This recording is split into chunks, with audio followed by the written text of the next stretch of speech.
Hey guys, my name is Elijah, and in this tutorial I will show you how to copy a list to another board in Trello. So this is actually pretty simple. First, select the list that you want, so in my case it will be this list 1.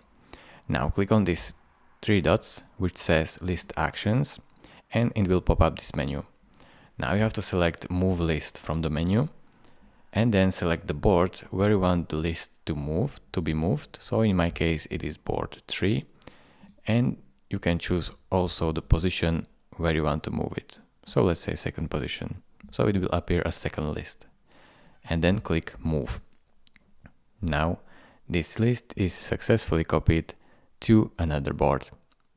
It is really simple. Thank you for watching. If this video was helpful to you, consider subscribing and liking this video, and I will see you in the next tutorial. Bye bye.